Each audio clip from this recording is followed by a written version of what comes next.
श्री परमात्मने नमः। श्री चैतन्य चरित्रावली पूर्व बंगाल की यात्रा अध्याय। श्री गंगा जी को पार करके निमाई पंडित अपने शिष्यों के साथ पद्म नदी के तट पर राण देश में पहुँचे। बंगाल में भगवती भागीरथी की दो धाराएं हो जाती हैं। गंगा जी की मूल शाखा पूर्व की ओर जाकर जो बंगाल के उपसागर में मिली है उसका नाम तो पद्मावती है। दूसरा जो नवद्वीप में होकर गंगा सागर में जाकर समुद्र से मिली है उसे भागीरथी गंगा कहते हैं। ब्रह्मपुत्र नदी के और दक्षिण तट से लेकर पद्म नदी पर्यंत देश को राण देश कहते हैं। पहले बंगाल इसे ही कहते थे। उत्तर तट को गौड़ देश कहते थे और दक्षिण तट को बंगाल या राण के नाम से पुकारते थे। आज जिस पूर्व बंगाल कहते हैं यथा गौड़ देश वालों में बंग देश वालों का आचार विचार भी कुछ भिन्न था और अब भी है। निमाई पंडित ने पद्मा के किनारे किनारे पूर्व बंगाल के बहुत से स्थानों में भ्रमण किया। जो भी लोग इनका आगमन सुनते वे ही यथाशक्ति भेंट लेकर इनके पास आते। वहाँ के विद्यार्थी कहते, हम बहुत दिनों से आपकी प्रशंसा सुन रहे थे। आपकी लिखी हुई व्याकरण की टिप्पणी बहुत बड़ी ही सुंदर है। हमें आपने पाठ में उससे बहुत सहायता मिलती है। कोई कहते, आपकी पदधूलि से यह देश पावन बन गया। आपके प्रकांड पांडित्य की हम प्रशंसा ही मात्र सुनते थे। आपके गुणों की कौन प्रशंसा कर सकता है। इस प्रकार लोग भांति भांति से इनकी प्रशंसा और पूजा करने लगे। इनके साथियों को भय था कि पंडित जी यहाँ भी नवद्वीप की भांति चंचलता करेंगे तो सब गुण गोबर हो जाएगा। किंतु ये स्वयं देश काल को समझकर बर्ताव करने वाले थे। कई मास तक ये पूर्व बंगाल में भ्रमण करते रहे किंतु वहाँ इन्होंने एक दिन भी चंचलता नहीं की। एक योग्य गंभीर पंडित की भांति ये सदा बने रहते थे। इनसे जो जिस विषय का प्रश्न पूछता उसे उसी के प्रश्न के अनुसार यथावत उत्तर देते। यहाँ इन्होंने वैष्णवों की आलोचना नहीं की किंतु उल्टा भगवत भक्ति का सर्वत्र प्रचार किया। इन्होंने लोगों के पूछने पर भगवान नाम का महात्म्य बताया, भक्ति की श्रेष्ठता सिद्ध की और कलयुग में भक्ति मार्ग को ही सर्वश्रेष्ठ सुलभ और सर्वोपयोगी बताया। किंतु ये बातें इन्होंने एक विद्वान पंडित की ही हैसियत से कही थी। जैसे विद्वानों से जो भी प्रश्न करो उसी का शास्त्र अनुसार उत्तर दे देंगे। भक्ति का असली स्रोत तो इनका अभी अव्यक्त रूप से छिपा ही हुआ था। उसके प्रभावित होने में अभी देरी थी। फिर भी इनके पांडित्यपूर्ण उत्तरों से राण देशवासी श्रद्धालु मनुष्यों को बहुत लाभ हुआ। वे भगवान नाम और भक्ति के महत्व को समझ गए। उनके हृदय में भक्ति का एक नया अंकुर उत्पन्न हो गया जिसे पीछे से गौरांग की आज्ञा अनुसार नित्यानंद प्रभु ने प्रेम से सींचकर पुष्पित पल्लवित फलावंतित बनाया। इस प्रकार ये शास्त्रीय उपदेश करते हुए राण देश के मुख्य स्थानों में घूमने लगे। शाम को अपने साथियों को लेकर ये पद्मा में स्नान करते और घंटों एकांत में जल विहार करते रहते। लोग बड़े सत्कार से इन्हें खाने पीने की सामग्री देते। इनके साथी अपना भोजन स्वयं ही बनाते थे। इस प्रकार इनकी यात्रा के दिन आनंद से कटने लगे। एक दिन महामहिम निमाई पंडित एकांत स्थान में बैठे हुए थे। उसी समय एक तेजस्वी ब्राह्मण उनके समीप आया। ब्राह्मण के चेहरे से उसकी नम्रता, शीतलता, पवित्रता और प्रभु प्राप्ति के लिए विकलता प्रकट हो रही थी।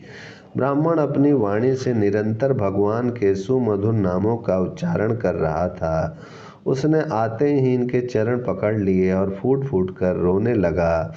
इन्होंने उस ब्राह्मण को उठाकर गले से लगाया और अपना कोमल कर उसके अंग पर फेरते हुए बोले, आप यह क्या कर रहे हैं। आप तो हमारे पूज्य हैं। हम तो अभी बालक हैं। आप स्वयं हमारे पूजनीय हैं। ब्राह्मण इनके पैरों को पकड़े हुए निरंतर रुदन कर रहा था। वह कुछ सुनता ही नहीं था, बस हिचकियां भर भर कर जोरों से रोता ही था। प्रभु ने आश्वासन देते हुए कहा, बात तो बताओ, इस प्रकार रुदन क्यों कर रहे हो। तुम पर क्या विपत्ति है। मंगलमय भगवान तुम्हारा सब भला ही करेंगे। मुझे अपने दुख का कारण बताओ। प्रभु के इस प्रकार बहुत आश्वासन देने पर ब्राह्मण ने कहा, प्रभु, मैं बड़ा ही अधम और साधन शून्य दीनहीन ब्राह्मण बंधु हूँ। अभी तक इस संसार में मनुष्य का साध्य क्या है, उस तक पहुँचने का असली साधन कौन सा है, इस बात को नहीं समझ सका हूँ। मैं सदा इसी चिंता में मग्न रहा करता था कि साध्य साधन का निर्णय कैसे हो। भगवान से नित्य प्रार्थना किया करता था कि भगवान, मैं तुम्हारी स्तुति प्रार्थना कुछ नहीं जानता। आपको मैं कैसे पुकारा जाता है यह बात भी नहीं जानता। इस दीनहीन कंगाल को आप स्वयं ही किसी प्रकार साध्य साधन का तत्व समझा दीजिए। अंतर्यामी भगवान ने मेरी प्रार्थना सुन ली। कल रात में मैं सो रहा था, स्वप्न में एक महापुरुष ने आकर मुझसे कहा, पूर्व बंगाल में जो आजकल निमाई पंडित भ्रमण कर रहे हैं, उन्हें तुम साधारण पंडित ही न समझो। वे साक्षात नारायण स्वरूप हैं। उन्हीं के पास तुम चले जाओ, वे ही तुम्हारी शंका का समाधान करके तुम्हें साध्य साधन का मर्म समझावेंगे। बस आंखें खुलते ही मैं इधर चला आया हूँ। आज मेरा जीवन सफल हुआ। मैं श्री चरणों के दर्शन करके कृतकृत हो गया। प्रभु तनिक मुस्कुराए और फिर धीरे धीरे तपन मिश्र से कहने लगे, महाभाग, आपके ऊपर श्री कृष्ण भगवान की बड़ी कृपा है। आपकी अंतरात्मा अत्यंत पवित्र है, इसीलिए आप सभी में भगवत भावना करते हैं। मनुष्य जैसी भावना किया करता है, वैसे ही रात्रि में स्वप्न देखता है। आप इस बात को सत्य समझें और किसी के सामने प्रकाशित न करें। तपन मिश्र ने हाथ जोड़कर कहा, प्रभु, मुझे भुलाइए नहीं। अब तो मैं सर्वतोभावेन आपकी शरण में आ गया हूँ। जैसे भी उचित समझें मुझे अपनाइए और मेरी शंका का समाधान कीजिए। प्रभु ने हंसते हुए पूछा, अच्छा, तुम क्या पूछना चाहते हो? तुम्हारी शंका क्या है? दीन भाव से तपन मिश्र ने कहा, प्रभु, इस कली काल में प्राचीन साधन जो शास्त्रों में सुने जाते हैं, उनका होना तो असंभव है। समय अनुसार कोई सरल, सुंदर और सर्वश्रेष्ठ साधन बताइए और किसी को साध्य मानकर उस साधन को करें। प्रभु थोड़ी देर चुप रहे, फिर बड़े ही प्रेम के साथ मिश्र से बोले, विप्रवर, प्रभु प्राप्ति ही मनुष्य का मुख्य लक्ष्य है। उसकी प्राप्ति के लिए प्रत्येक युग में अलग अलग साधन होते हैं। सतयुग में ध्यान ही मुख्य साधन समझा जाता था। त्रेता में बड़े बड़े यज्ञों के द्वारा उस यज्ञ पुरुष भगवान की अर्चना की जाती थी। द्वापर में पूजा अर्चना के द्वारा प्रभु प्रसन्नता समझी जाती थी। किंतु इस कलयुग में तो केवल केशव कीर्तन ही सर्वश्रेष्ठ साधन बताया जाता है।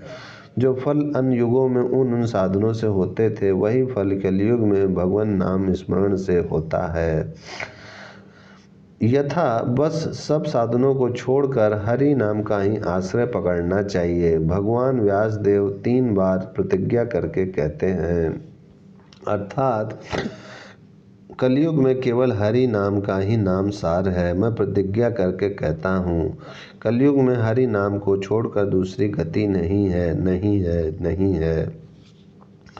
लोग हरि नाम का महात्म्य न समझकर इन संसार में भांति भांति की यातनाएं सह रहे हैं। जो भगवान नाम की महिमा समझ लेगा, फिर उसे भव बाधाएं व्यथा पहुंचा ही नहीं सकती। मैं तुम्हें सार से सार बात, गुह से गुह साधन बताए देता हूँ। इसे खूब यत्न पूर्वक स्मरण रखना और इसे ही अपने जीवन का मूल मंत्र समझना। अर्थात संसार रूपी सर्प के काटे हुए मनुष्य के लिए एक सर्वोत्तम औषधि है। वह यह है कि हर समय, हर काल में और हर स्थान में निरंतर हरि स्मरण ही करते रहना चाहिए। बस मुख्य साधन यह है, हरे राम राम राम हरे हरे, हरे कृष्ण कृष्ण कृष्ण हरे हरे। यह 16 नाम और 32 अक्षरों का मंत्र ही मुख्य साधन है। साध्य के चक्कर में अभी से मत पड़ो। इसका जप करते करते साध्य का निर्णय स्वयं ही हो जाएगा। प्रभु के मुख से साधन का गुह्य रहस्य सुनकर मिश्र जी को बड़ा ही आनंद हुआ। आनंद के कारण उनकी आंखों में से अश्रुधारा बहने लगी। उन्होंने रोते रोते प्रभु के चरण पकड़कर प्रार्थना की, प्रभु आपकी असीम अनुकंपा से आज मेरे सभी संशयों का मूलच्छेदन हो गया। अब मुझे कोई भी शंका नहीं रही। अब मेरी यही अंतिम प्रार्थना है कि मुझे श्री चरणों से पृथक ना कीजिए, सदा चरणों के ही समीप बना रहूं, ऐसी आज्ञा प्रदान कीजिए। प्रभु ने कहा, अब काशी जाकर निवास कीजिए। कालांतर में हम भी काशी जी आवेंगे, तभी आपसे भेंट होगी। आपको वहीं शिवपुरी में जाकर रहना चाहिए। प्रभु की आज्ञा सिरोधार करके तपन मिश्र काशी जी को चले गए और इधर प्रभु अब घर लौटने की तैयारियां करने लगे। ओम शांति शांति शांति।